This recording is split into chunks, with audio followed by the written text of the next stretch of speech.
Halo semuanya, hari ini kita baca Kisah Para Rasul pasal 3, mulai ayat 1 sampai 10. Kita baca bersama. Pada suatu hari, menjelang waktu sembahyang, yaitu pukul 3 petang, naiklah Petrus dan Yohanes ke bait Allah. Di situ ada seorang laki-laki yang lumpuh sejak lahirnya, sehingga ia harus diusung. Tiap-tiap hari orang itu diletakkan dekat pintu gerbang bait Allah yang bernama Gerbang Indah untuk meminta sedekah kepada orang-orang yang masuk ke dalam bait Allah. Ketika orang itu melihat bahawa Petrus dan Yohanes hendak masuk ke bait Allah, ia meminta sedekah. Mereka menatap dia dan Petrus berkata, "Lihatlah kepada kami." Lalu orang itu menatap mereka dengan harapan akan mendapat sesuatu dari mereka. Tetapi Petrus berkata, "Emas dan perak tidak ada padaku, tetapi apa yang ada, yang kupunyai, kuberikan kepadamu. Demi nama Yesus Kristus, orang Nazaret itu, berjalanlah." Lalu ia memegang tangan kanan orang itu dan membantu dia berdiri. Seketika itu juga kuatlah kaki dan mata kaki orang itu. Ia meloncat berdiri lalu berjalan kian kemari dan mengikuti mereka ke dalam bait Allah, berjalan dan melompat-lompat serta memuji Allah. Seluruh rakyat itu melihat dia berjalan sambil memuji Allah. Lalu mereka mengenal dia sebagai orang yang biasanya duduk meminta sedekah di gerbang indah bait Allah, sehingga mereka takjub dan tercengang tentang apa yang telah terjadi padanya. Sampai 10 kita baca. Di dalam kehidupan rohani kita, yang paling penting adalah anugerah dari Tuhan. Jika Tuhan bekerja di dalam hidup kita, apapun hati yang kita punya, buang semua dan bisa terima hati yang baru. Ya, betapa indahnya setiap kali saya berfikir hal-hal demikian. Tahun 62, tahun bulan 10 dan tanggal ke-7, sekitar 60 tahun lamanya kan? Sebab ini tahun 2022. Dan 60 tahun yang lalu, saya berjumpa dengan Tuhan Yesus. Tidak seperti yang berjumpa langsung, tapi dalam hati. Saya masuk ke dalam hati Yesus dan menerima hatinya dan menjadi satu dengannya. Sampai sekarang, apa yang saya berfikir sangat bersyukur adalah, seperti kali ini, saya kunjungi negara Israel di bulan April sebelumnya. Begitu saya dapat melihat Tuhan telah siapkan semua segala untuk saya. Dan kemudian saya datang di Paraguay dan Brasil, Argentina, 3 negara di Amerika Selatan. Dan khususnya di Brasil, saya berjumpa dengan presiden yang kita nonton video kan, dan menerima hadiah dari DPR nasional di sana. Saya bukan orang yang bisa melakukan begitu. Tetapi tahun 62, apa yang anugerah yang besar datang kepadaku, yaitu sebelumnya aku hidup yang miskin sekali. Saya sering mencuri dan berbohong banyak. Dan aku ini adalah bukan orang apa-apa. Tidak akan berguna. Tetapi waktu itu saya merasa sulit karena dosa dan memulai membaca Alkitab. Dan sepanjang saya membaca Alkitab, Tuhan Yesus, hati yang miliki Tuhan Yesus sudah jauh daripadaku dulu, tapi menjadi satu. Dan bagaimana menjadi satu adalah, dulu selalu saya mengaku dosa sebab aku berbuat banyak dosa. Tapi darah Yesus di atas kayu salib telah ditumpah untuk aku, dan benar-benar dosaku telah diampuni oleh darahnya. Hanya itu saja yang saya percaya. Dan kemudian yang heran adalah kehidupanku yang sudah menjadi berbeda dari sebelumnya. Sampai sekarang saya berfikir itu seperti yang mimpi. Ini sudah berjalan 60 tahun lamanya. Selama 60 tahun terakhir ini, saya hidup dan kerja di dalam anugerah Tuhan itu yang terkagum. Dan satu ketika, sekolah musik kami pergi ke negara namanya Eswatini. Dan ada yang wisuda Universitas Nasional, dan anak-anak muda ini, ayo mari kita ke sana nyanyikan untuk mereka. Begitu mereka pagi-pagi pergi ke sana dan bilang kami datang dari Korea, kami bagus nyanyian, kami datang untuk menyanyi untuk pujian sama syukuran. Katanya tidak boleh. Kenapa? Hari ini sang raja akan datang di sini. Dan kemarin kami sudah menyampaikan semua susunan acara kepada raja. Dan itu tidak ada yang bisa mengubahkannya. Sebab itu minta maaf, itu tidak akan bisa masukkan kamu ke dalam susunan acara. Udah baik, nggak apa-apa, kami akan ikuti acara saja. Lalu seorang panitia yang lain datang. Sang raja masih belum tiba, tapi semua peserta udah tiba. Apakah Anda bisa nyanyi walaupun raja belum datang? Oh ya, nggak apa-apa. Kami nyanyi berapa? Nyanyi 3 nyanyian, bilang. Jadi begitu, anak-anak muda ini bernyanyi pada wisuda. Seperti gambarnya. Yang pertengahan nyanyian yang pertama, raja masuk ke dalam wisuda acara. Nah, ia tidak bilang apa-apa. Nanti dia duduk di situ. Setelah 3 nyanyian sudah selesai, memulai acara wisuda dan selesai akhirnya. Dan terus kemudian, raja panggil kedua anak muda yang nyanyi dan dipanggil datang. Dan begitu, ya, salam sama raja, ini hal yang hebat kan? Begitu kalian bisa bernyanyi, ragu kami baik-baik, tanyanya. Dan katanya kami belajar di gereja, dan juga pendiri gereja kami juga akan datang Eswatini sebentar lagi. Lalu raja dengar kabar itu. Kemudian dia suruh kepada menteri. Dan pada hari yang pendeta yang pendiri, yaitu saya datang, antar dia kepadaku, dia perintahkannya. Cuma saya tiba di bandara dan antri di imigrasi, tapi ada yang menteri datang ajak saya sampai ke ruangan VIP, ruangan khusus. Katanya dialah seorang menteri dan inilah perintah dari raja dan jemput Anda ke sini. Dan dia yang kerjakan. Apa yang saya tidak sama sekali membayangkan terjadi. Lalu saya tiba di sana. Pada dalam perjalanan saya tanya kepada menteri. Sepertinya jika kita berjumpa dengan kepala negara kayak presiden raja, pasti ada yang waktu tertentu pertemuannya. Jadi saya harus menyusun ceritanya dalam waktunya. Jika raja tidak atau presiden berkata yang lain, akan tetap berhenti jadwal tertentu. Katanya saya dikasih 40 menit.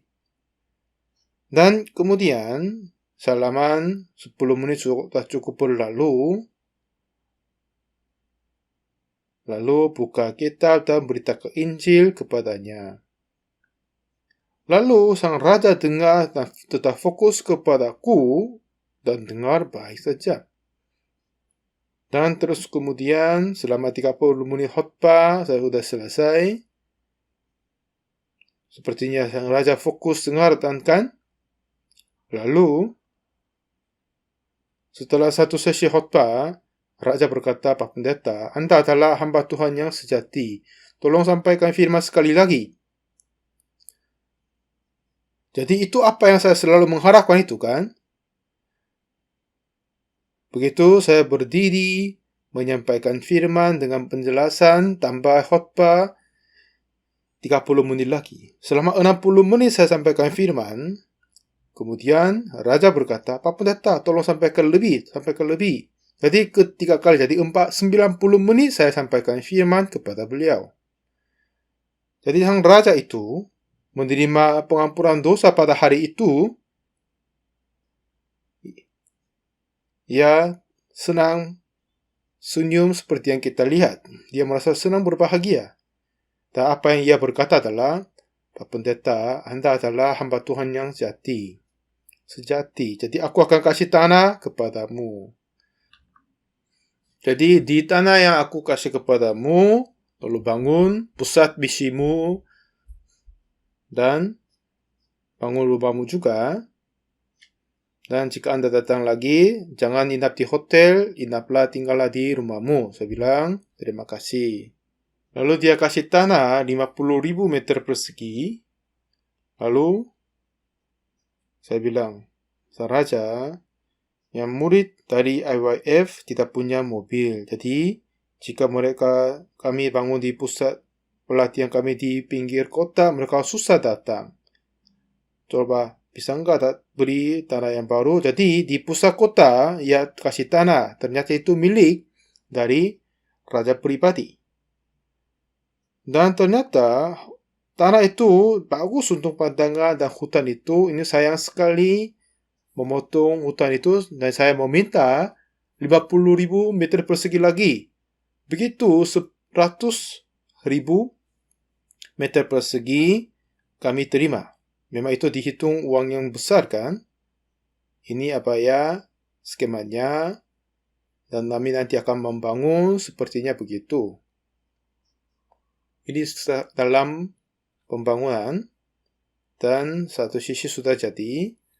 Sebentar lagi akan terbangun seperti gambar kita lihat. Begitu, kami merasa berbahagia dan senang bagi Tuhan. Selama kehidupan di bumi ini, ada banyak yang terjadi yang sebelumnya belum bisa membayangkan. Aku ini bukan apa-apa. Bagaimanakah aku bisa berjumpa dengan presiden dan raja? Dan saya sudah berjumpa lebih 46 presiden di seluruh dunia. Dan hampir sampai sekarang ini banyak presiden ingin berjumpa dengan aku juga. Dan bulan Oktober ini saya akan ke Israel, lagi saya akan pertemuan dengan para presiden di sana. Dan begitulah banyak presiden dan orang bisa mau berjumpa dengan saya, walaupun aku bukan apa-apa. Begitu suatu ketika saya membaca Alkitab, setelah Yesus mati atas kayu salib, tentang itu, dan Petrus tangkap ikan, setelah dia menyangkal Yesus, dan baca semua segalanya, lalu apa yang saya merasa adalah, hatiku sudah jauh berbeda dari hati Tuhan Yesus. Jadi, mulai sekarang ini, setelah saya membaca Alkitab, saya usahakan menyatukan hatiku dengan hati Yesus. Jadi walaupun kurang pengerti apa yang Yesus berkata, tapi saya percaya tetap itu. Dan apa yang heran adalah Yesus memulai kerja kepadaku.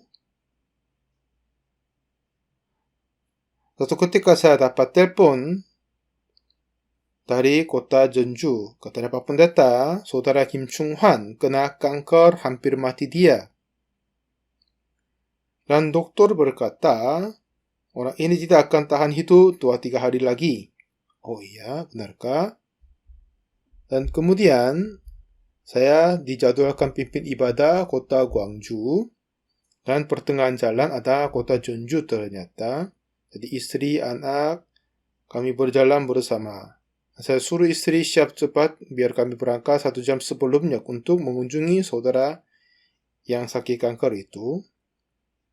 Lalu kami masuk ke ruangan di rumah sakit di mana saudara Kim Chung-han ada. Dan pada saya masuk, suasana kematian telah tertutup penuh di ruangan di sana. Istrinya dari belakang tempat tidur, mereka tutup kepala, hanya melihat saya dan tidak omong apa-apa, turun lagi. Dan di depan tempat tidurnya, ibunya terus menangis di sana. Dan saudara itu tidak akan bergerak apakah ini mati atau tidak. Begitulah mereka ada di ruangannya. Suasana kematian sudah tertutup di dalam ruangannya. Waktu itu apa yang saya mulai berpikir adalah, jika saya datang di tempat ini, tetapi bukan aku yang datang, tetapi jika Tuhan Yesus yang datang, dan apa yang terjadi? Yesus yang menyampaikan firman dan ceritakan ini dan yang lain, dan pasti Tuhan Yesus akan sembuhkan saudara Kim Chung-han yang sedang mati dia. Nah, di dalam hatiku juga ada Tuhan Yesus, dan Yesus itu bisa sembuhkan dan hidupkan saudara ini juga.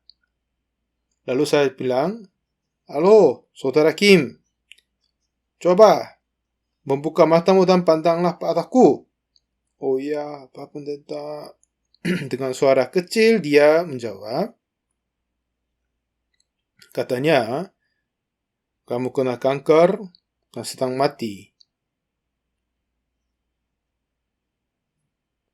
Dan dokter berkata, paling lama kamu hidup selama 2-3 hari. Tetapi ini kata dokter saja.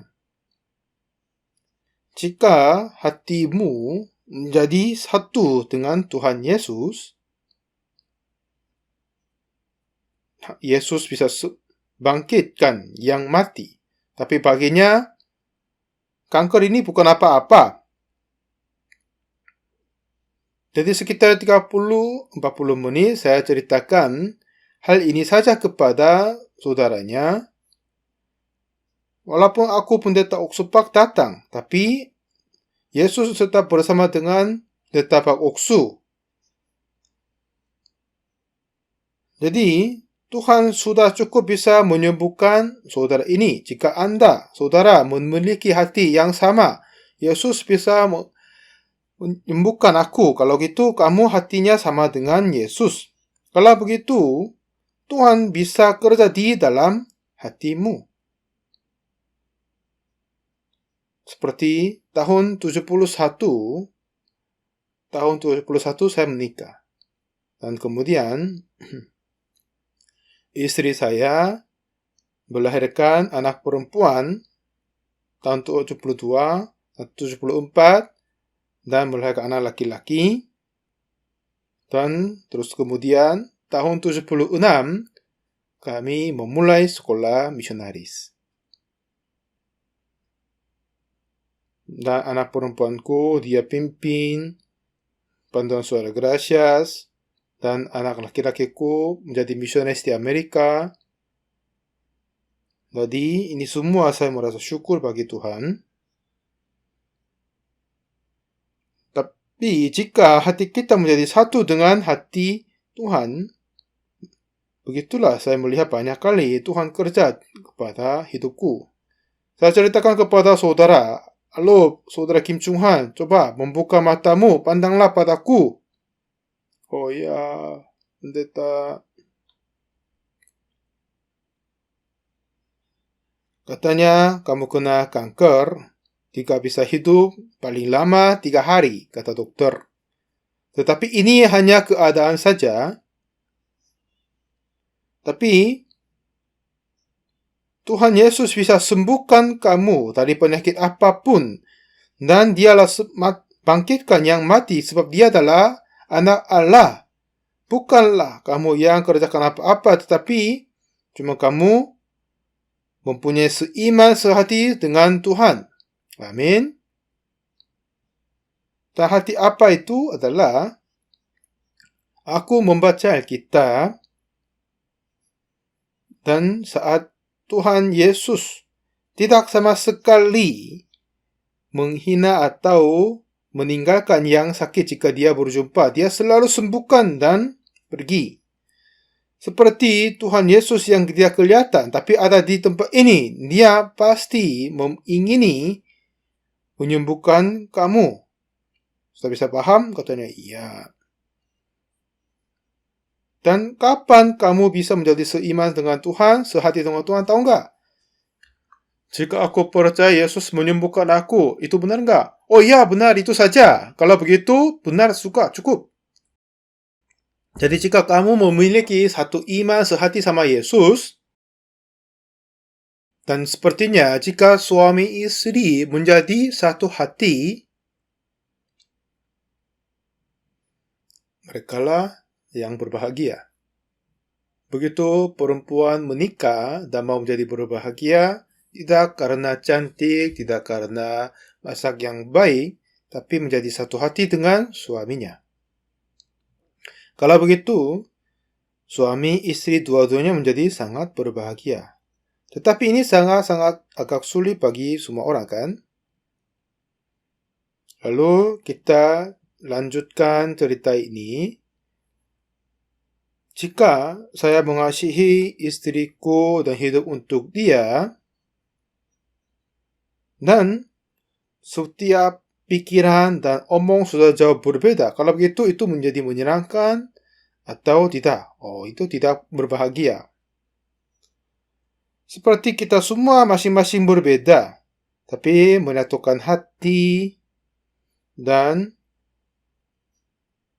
saling membantu itu sangat berterima kasih bersama-sama, kan? Tapi ini agak sulit bagi kita semua. Dan yang lebih penting adalah soal Yesus sama saya. Dan jika kita membaca Alkitab dan dengar firman Tuhan dan menjadi satu dengan Tuhan, dan kita menjadi satu dengan Tuhan Yesus mulai dari hati. Dan apapun yang masalah kesulitan terjadi, seperti yang coba kita lihat dengan ceritanya, seperti yang tadi sesi yang sebelumnya selesai, 3 ibu-ibu datang, ada seorang ikut gereja kami, yang 2 lagi yang mengikuti jemaatnya, dan ketiga perempuan ibu saya obrol sama dia. Dan dengan ketiga perempuan itu,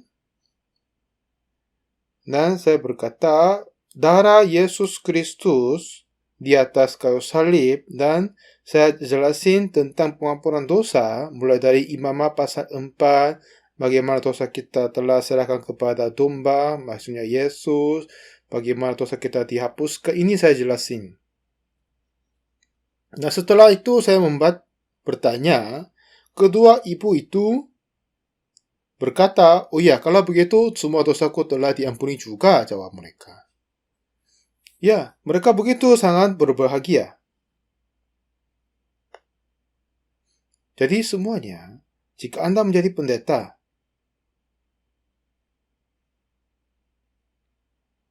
biasanya saya bangun dan berangkat jam 4 dari rumahku, dan sekitar 10 menit sampai di gereja. Dan setelah saya masuk di gereja, dan pagi-pagi saya membaca Alkitab dan biasanya menulis tulisan. Dan di belakang di kantor saya ada yang ruangan sedikit untuk istirahat, dan ada yang kamar mandi, dan begitulah saya sering masuk cepat. Dan biasa saya tulis buku di kantorku pada pagi-pagi. Begitu ini saya cara hidup biasanya. Yang penting hati kita beda dari hati Tuhan Yesus. Tapi hati Tuhan Yesus adalah Maha Kuasa. Jika kita percaya dan menjadi satu hati, menjadi baik. Tahun 1962, bulan Oktober tanggal 7, waktu saya membaca Alkitab, dan saya membaca Yesus telah mengampuni semua dosaku, ya begitulah dosaku telah diampuni, saya kiranya dan percaya. Dan kitab suci pun sudah menulis bahwa demikian. dosaku telah diampuni. Dan mulai saat itu hatiku sudah memulai satu sama dengan hati Yesus. Mulai saat itu terus saya membaca Alkitab. Tuhan Yesus kerja di dalam hatiku dan membantu pengertian. Dan kemudian sampai sekarang ini, selama 60 tahun berlalu, sekarang sudah cukup tua kan? Biasanya gereja-gereja yang lain ada yang pensiun pada usia 70, tapi sekitar 1-2 tahun kemudian, saya berusia 80, gereja kami tidak ada yang pensiun jika dia mampu bisa melayani terusnya. Jadi saya berbahagia bisa naik mimbar, sampaikan firman, sebab masih tidak ada yang memblokir saya berkhotbah di sini, saya melayani dengan berbahagia. Yang heran adalah Tuhan membantu kepadaku untuk semua segalanya. Itu yang heran sekali. Jika saya ceritakan itu, ya tidak ada yang selesai. Waktu saya ceritakan ke saudara Kim Chung-hwan yang tadi, ya saudara dengar, kamu sedang mati. Dokter berkata kamu tidak akan tahan hidup selama 2-3 hari. Tetapi, jika kamu menyatukan hati sama dengan Yesus, Yesus mulai kerja di dalam hatimu.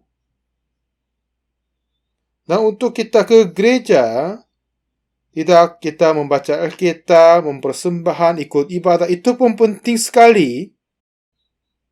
Tapi dalam kitab suci, katanya, rancanganku bukanlah rancanganmu, dan jalanku bukanlah jalanmu.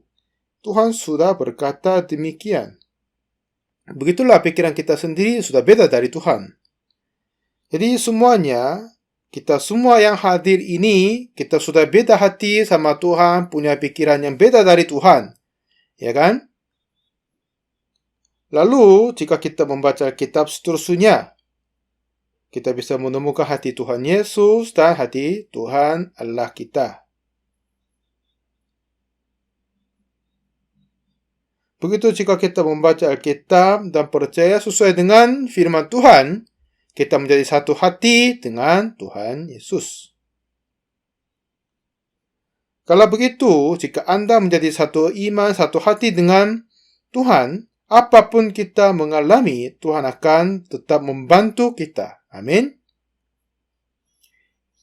Inilah berkat yang luar biasa.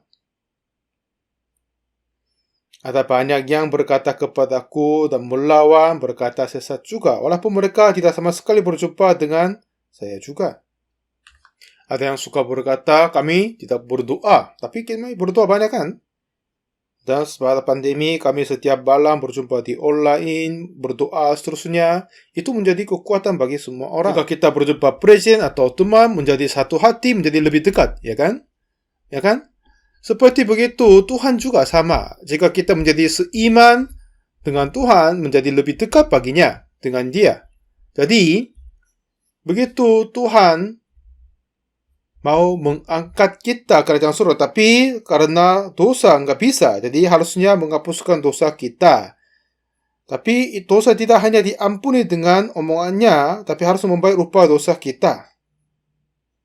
Begitu Yesus menanggungkan semua dosa kita kepada Yesus, begitulah menghapuskan semua dosa kita. Amin. Lalu, kapan hati kita menjadi sama dengan Yesus? Kapan? Jadi semuanya, di antara kita semua yang ada di sini, apakah ada yang tidak pernah berdosa? Tidak ada kan? Jika Anda tidak sama sekali pernah berdosa, angkat tangan. Ada enggak?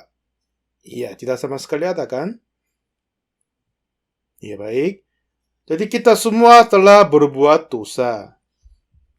Dan untuk gantinya, Tuhan Yesus mati atas kayu salib, Ia telah menanggung semua hukuman karena dosa kita. Amin. Amin. Dan contohnya, jika kami kena denda karena salah menggunakan lalu lintas, kena denda 500.000. Lalu kita bayar 500.000. Setelah kita membayar semuanya, ini sama dengan kita sudah tidak berdosa, ya kan?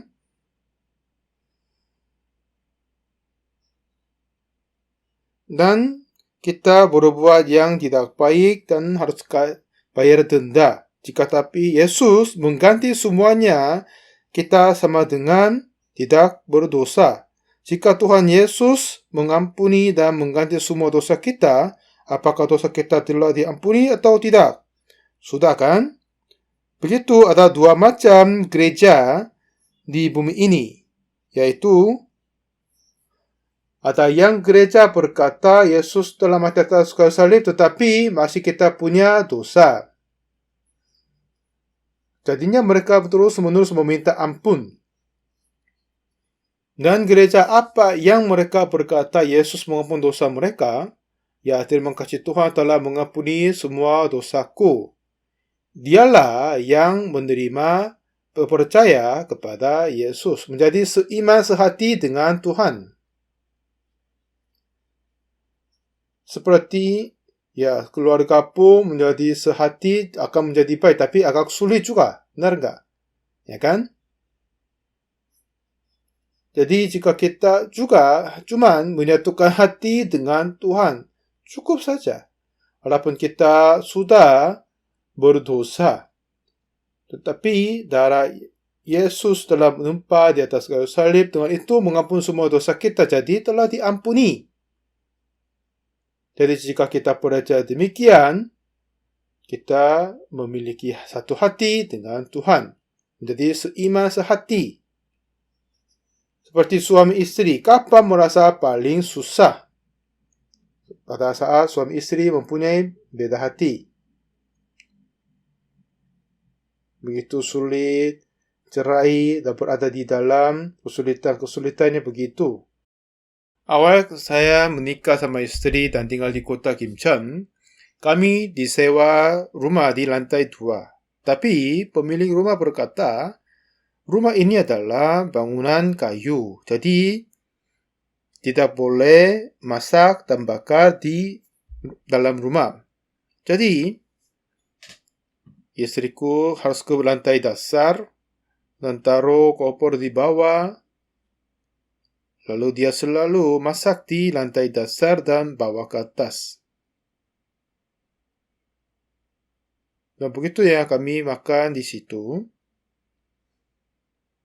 Dan saat saya melihat dia dari lantai atas, dan istri agak merasa sulit, dan masak di bawah dan antar ke atas, saya merasa meminta sedikit maaf. Saya bilang, maaf, saat kami pindah, kami akan pilih mempunyai dapur yang baik. Tiba-tiba istriku berbilang, sayang, apakah kami datang di sini untuk kebahagiaan, untuk Injil kan? Tinggal kami beritakan Injil aja, sudah cukup. Ya, saya rasa, wah itu hebat sekali istrinya, tapi tidak selalu begitu. Begitu suami istri sama-sama juga kan? Ada yang beda, ada yang sedikit berbeda, tapi terkadang terbaik hubungannya, terkadang yang tengkar. Tetapi untuk semuanya saling menahan, saling membantu. Begitulah istri-istrinya hebat dan suami istrinya tahan juga begitu. Jadi akhir-akhirnya masalah itu adalah hatinya tidak menjadi satu. Lalu bagaimana hati perempuan dan hati laki-laki melihat sama tapi pikirannya beda? Dan jika kita ceritakan hal itu demikian, akan hancur pendamaian di rumah, jadi ada sedikit yang bisa tahan. Kita mau omong, jika ada yang tengkar, ya kita tahan duluan. Ini bagaimana cara hidup, begitunya juga kan?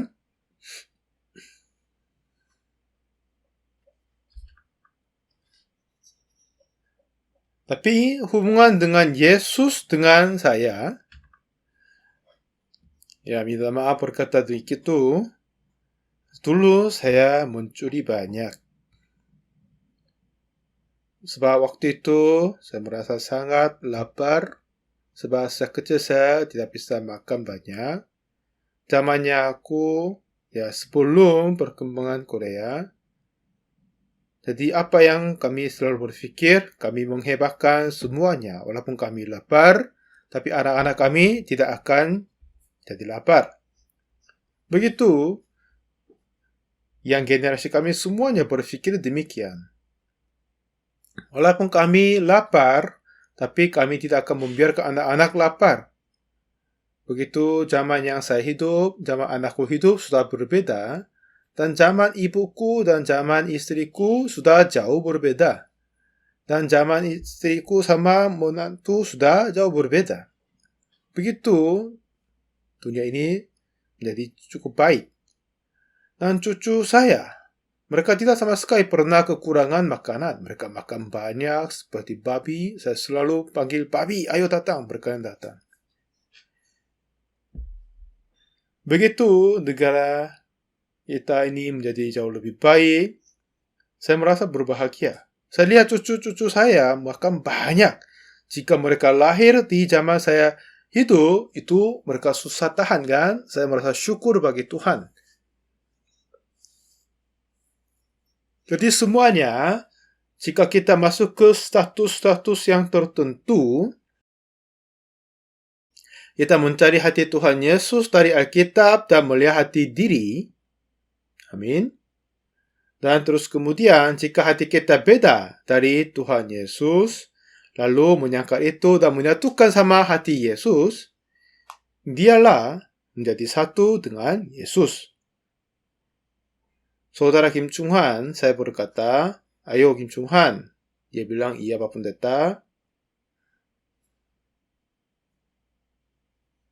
Katanya, kamu kena kanker, dokter bilang sedang mati.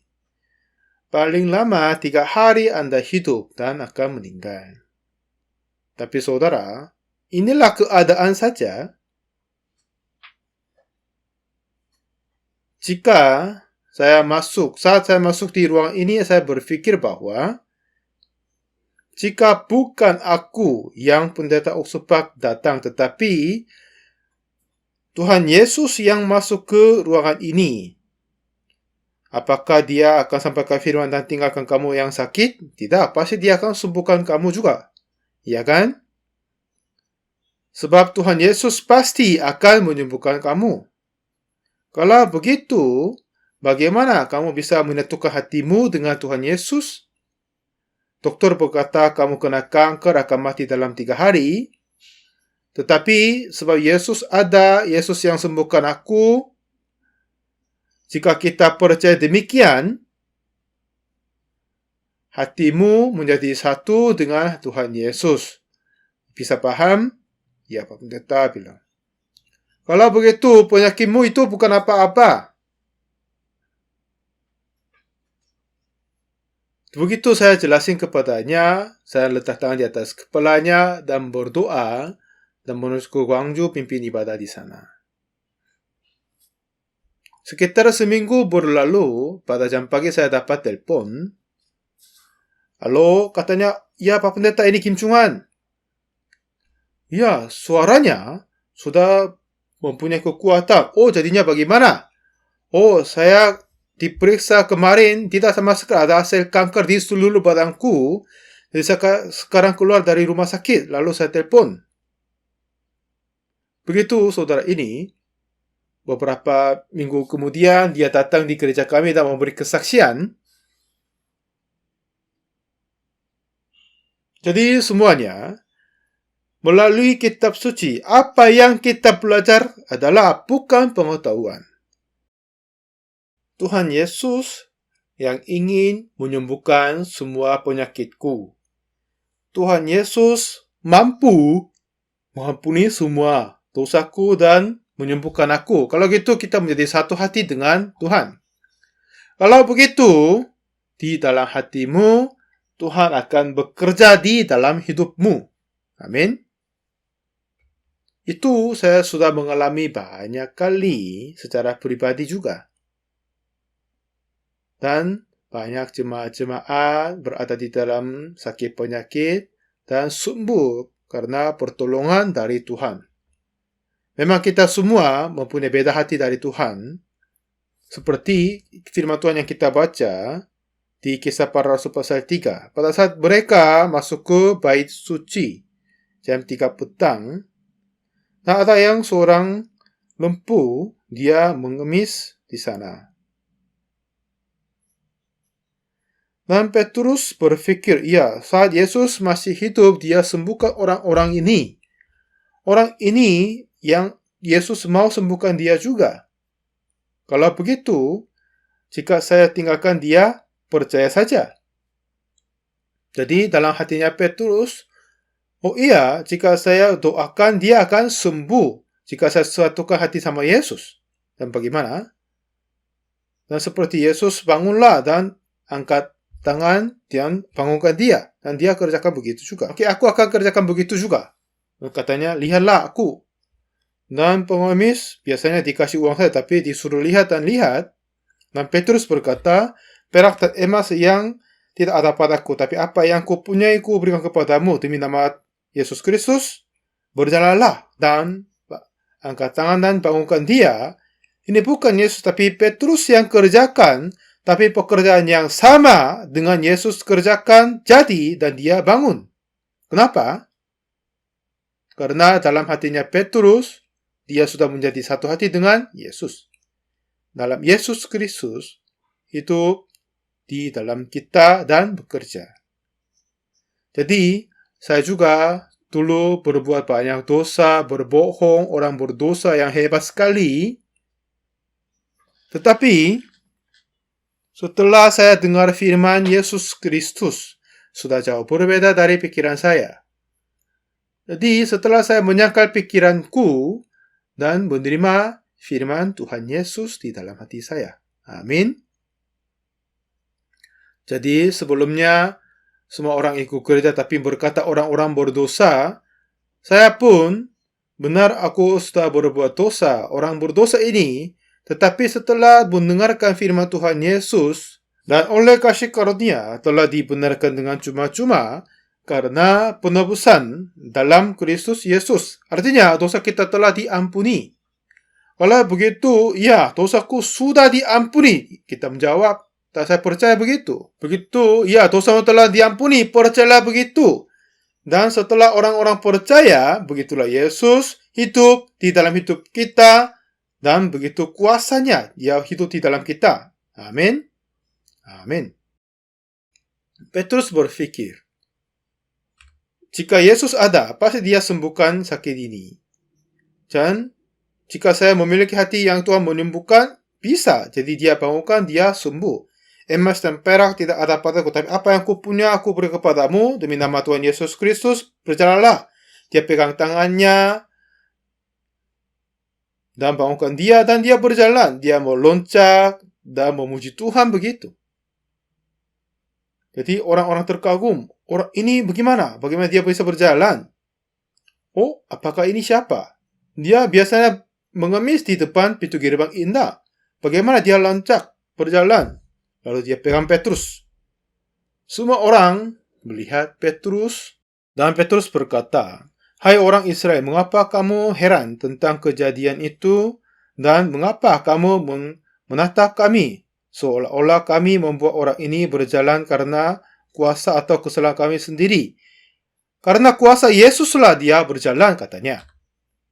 Jadi seperti, bukan yang penting kita menjaga pikiran diri, tetapi apa yang Tuhan Yesus berpikir.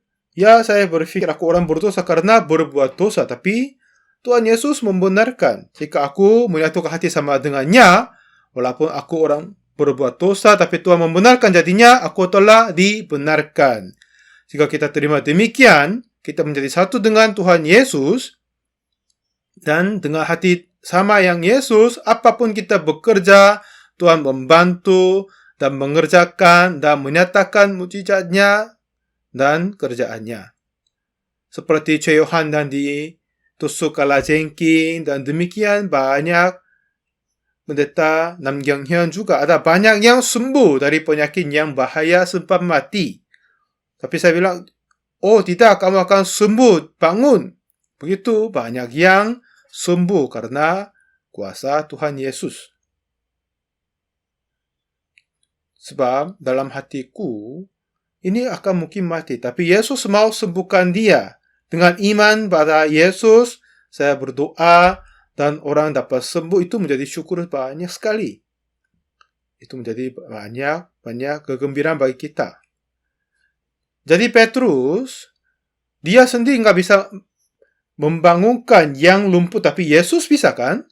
Jadi dalam nama Tuhan Yesus Kristus, Yesus yang membangunkan dia, dan dia ceritakan begitu. Saat itu Petrus satu hati dengan Yesus, Yesus memulai bekerja kepada semua orang yang percaya, semua orang yang hidup dan percaya. Begitulah, begitu kita hidup dengan berbahagia dan penuh dengan anugerah dari Tuhan. Amin. Begitu, 60 tahun lamanya saya hidup sampai sekarang ini dalam Kristus Yesus. Saya sudah melihat banyak yang sakit bisa sembuh, banyak yang sembuh dari penyakit yang bahaya. Begitu banyak yang pekerjaan-pekerjaan Tuhan yang hebat saya sudah menyaksikan. Sampai sekarang ini, saya merasa banyak perbedaan hati Tuhan sama saya. Lalu saya membuang hatiku dan menyatukan dengan hatiku. Ini bisa dipanggil iman. Begitu Petrus, ia berpikir apa? Yesus ada, ia akan menyembuhkan. Jika saya berdoa, berkukuh dengan hati Yesus, dia akan bangun. Begitu orang lumpuh, bangun. Orang-orang kaget. Kenapa orang-orang itu loncat? Oh, ternyata ini pengemis. Lalu mereka melihat, fokus kepada Petrus. Petrus berkata apa? Hai orang Israel, mengapa kamu heran tentang keajaiban itu? Ya, dengan kuasa Tuhan Yesus Kristuslah dia bangun, kami datang di sini. Lalu dia memberi khotbah, sekitar 3.000 orang langsung menjadi percaya. Begitu, itu tidak hal-hal yang istimewa. Walaupun bagaimanapun kita melihat diri yang mati, tapi jika Tuhan menghidupkan, kita hidup. Begitu kita menyatukan hati sama dengan Yesus, ya aku berpikir demikian. Tetapi Tuhan yang akan menyelesaikan semuanya. Begitu kita mempunyai kepercayaan baginya, dia akan kerja dengan kuasa yang luar biasa dalam hidup kita. Itulah hal-hal yang luar biasa.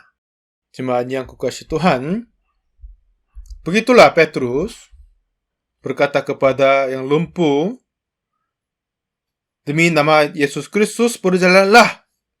Lalu dia berdiri, bisa berdiri. Oh ya, aku bisa berdiri. Begitulah bagimu juga sama. Jika Tuhan Yesus bisa kerja di dalam hatimu, harus kenal hati Yesus dulu. Ya, Yesuslah yang membenarkan aku, dosaku telah diampuni. Saat kita sungguh percaya demikian, hati kita menjadi satu dengan Yesus. Lalu apapun kesulitan yang kita mengalami, oleh Yesus semuanya dapat diselesaikan dan kita hidup dari kemuliaan dari Tuhan. Inilah kita percaya Yesus. Begitu selama 60 tahun lamanya saya tinggal di dalam Kristus Yesus. Ada banyak hal-hal yang kelihatan mustahil bagi menurut manusiawi.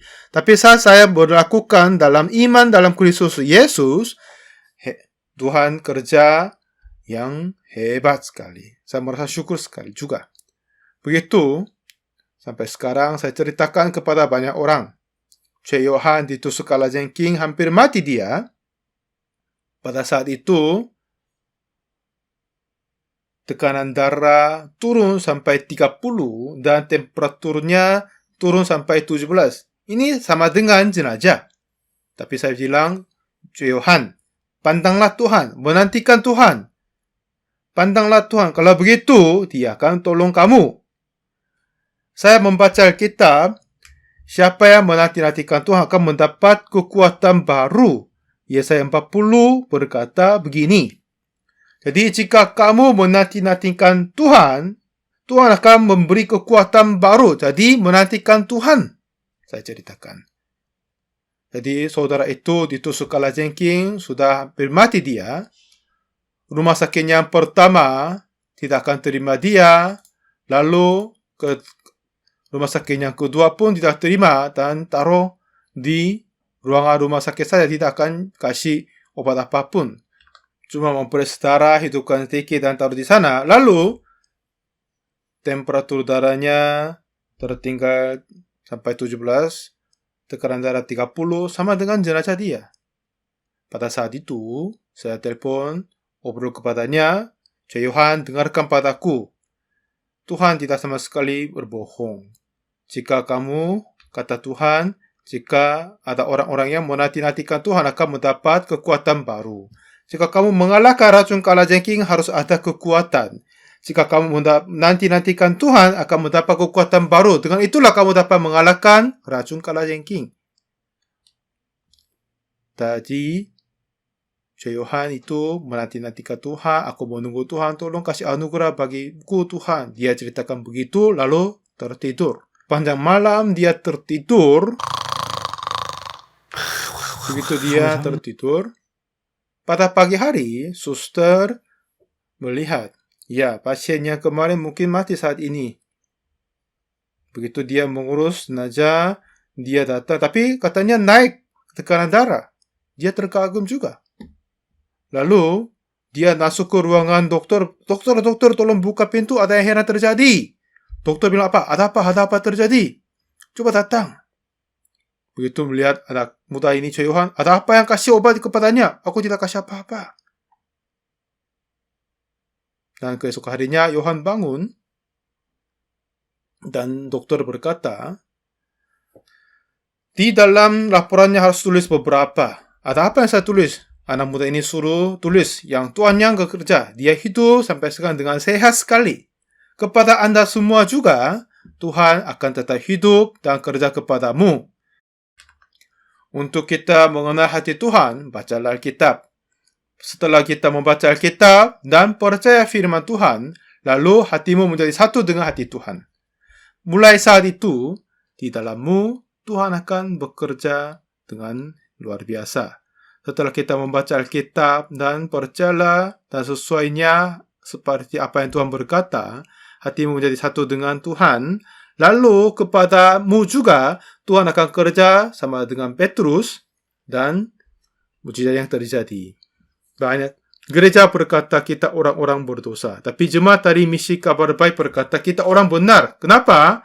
Kita sudah berbuat dosa, tapi Tuhan Yesus telah mengampuni semuanya. Jadi kita percaya bahwa Yesus dan Tuhan telah membenarkan kita.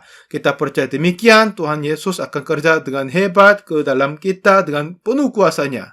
Tuhan akan memberkati kita semua dan melanjuti kehidupan yang penuh dengan anugerahnya. Kita berdoa.